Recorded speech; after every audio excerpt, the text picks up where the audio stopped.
Hello दोस्तों, नमस्कार। GK Educare point में आपका स्वागत है। चलिए, महत्वपूर्ण परीक्षा से जुड़े हुए जो कुछ महत्वपूर्ण तथ्य है जो वन लाइनर में है वो दिए गए हैं और एक एक तथ्यों पर चर्चा करते हैं। तो पहला दिया गया है कि वह युग जब पत्थरों के औजार उपयोग किए जाते थे। तो कह रहा है एक वैसा समय जब मानव पत्थर के हथियार का उपयोग करके अपना जीवन यापन करते थे, यानी खाने पीने की चीज जुटाता था, तो उसे कहा जाता था पाषाण युग।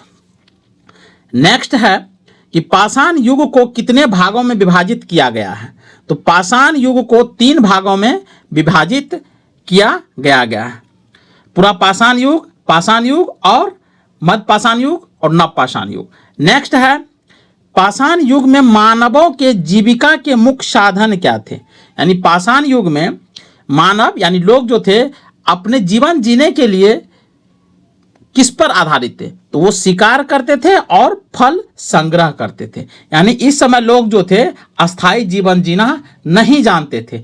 एक जगह रह करके मानव की बस्तियां नहीं बसाई हुई थी। तो ये लोग क्या करते थे, पत्थर के हथियार बनाते थे और जंगल में घूमते रहते थे और शिकार को मारते थे और उन शिकारों के मांस को खा करके अपना भूख मिटाते थे और फल का संग्रह भी करते थे।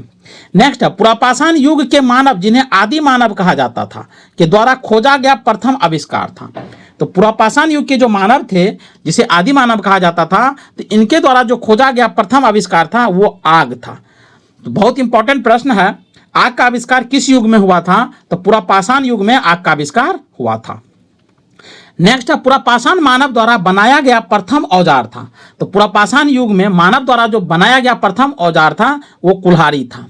कुल्हाड़ी ही एक ऐसा औजार था जिसके माध्यम से ये लोग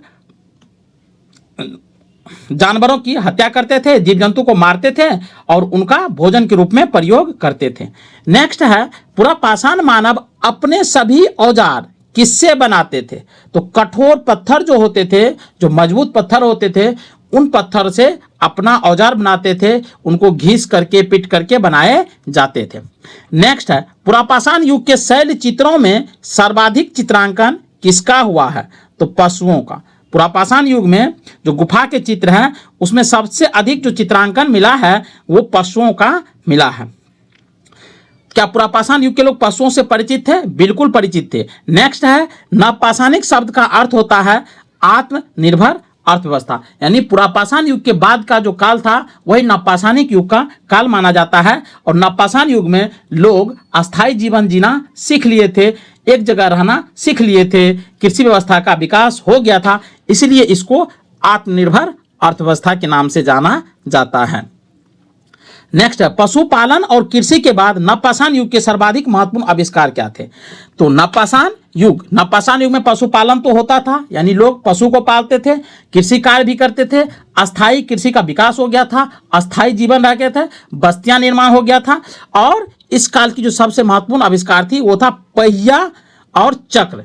पहिया का आविष्कार किया, चाक का आविष्कार पुरापाषाण काल में ही हुआ, जिसके कारण गाड़ी बनाए जाने लगे। नेक्स्ट है किस युग में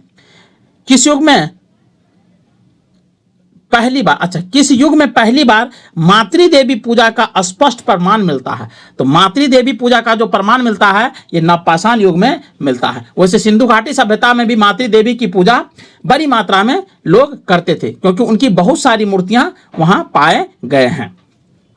नेक्स्ट है चाक का आविष्कार किस युग में हुआ था। तो नवपाषाण युग की महत्वपूर्ण उपलब्धि थी चाक का आविष्कार। चाक का आविष्कार नवपाषाण युग में ही हुआ है।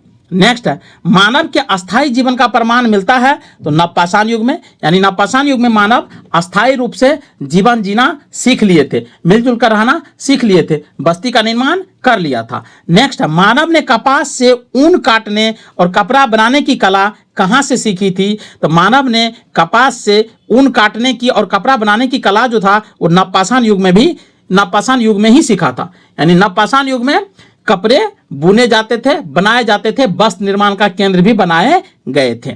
नेक्स्ट है तांबे की खोज मानव ने किस युग में की थी। तो तांबा जो धातु था ये पहला धातु माना जाता है और इसका खोज मध्य पाषाण युग में किया गया था। नेक्स्ट है, मानव ने सबसे पहले किस फसलों को उगाया था? तो कौन से जो कृषि फसल था जिसको मानव ने सबसे पहले उगाया था? तो वह गेहूं और जौ था। गेहूं और जौ को मानव ने पहला फसल के रूप में उगाया था। लेकिन यदि गेहूं और जौ के दोनों की बात की जाए तो इसमें जौ प्रथम होगा और गेहूं द्वितीय स्थान पर आएगा। नेक्स्ट है, आदि मानव ने सबसे पहले किस पशु को पालतू बनाया था? यानी आदि मानव जो थे, पूरा पाषाण युग के जो लोग थे, उसने सबसे पहले किस पशु को पाला था? तो वो था कुत्ता।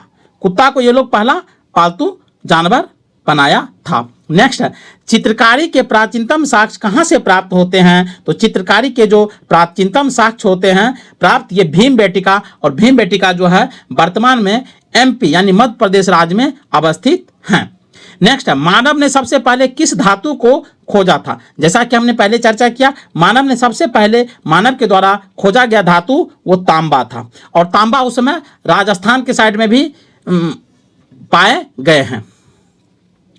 नेक्स्ट है, भारत के किस राज्य में सबसे अधिक ताम पाषाण कालीन बस्तियां का पता चलता है? तो ताम पाषाण कालीन बस्तियां का जो पता चलता है सबसे अधिक, तो ये महाराष्ट्र के साइड में चलता है, यानी महाराष्ट्र राज्य में चलता है। नेक्स्ट है, ताम पाषाणिक शैल चित्रकला में मुख्य रूप से किनका चित्रांकन हुआ है? तो पशुओं का चित्रांकन भारी मात्रा में किया गया है ताम पाषाण शैल चित्रों में। नेक्स्ट है, ताम पाषाण युग के पतन में किस धातु ने योगदान दिया था? तो ताम पाषाण युग के पतन में जो कांसा धातु था, जो शीशे और लोहा को मिलकर के बनाए जाते थे, इसे कांसा कहा जाता था, और ये ताम पाषाण युग के पतन में महत्वपूर्ण भूमिका निभाया है। नेक्स्ट है, ताम पाषाण काल में पूजनीय पशु था, यानी ताम पाषाण काल में जो लोग जो थे किस पशु की पूजा करते थे? तो सांड जो था इसकी लोग पूजा करते थे ताम पाषाण काल में। नेक्स्ट है, हड़प्पा सभ्यता का पता कब और किनके द्वारा किया गया था? तो हड़प्पा सभ्यता का पता 1921 ईस्वी में लगाया गया था, और यह किया गया था दयाराम साहनी के द्वारा। हालांकि मोहनजोदड़ो की खोज राखलदास बनर्जी के द्वारा किया गया था। तो चलिए आज के लिए बस इतना ही, मिलते हैं नए वीडियो के साथ, तब तक के लिए जय हिंद।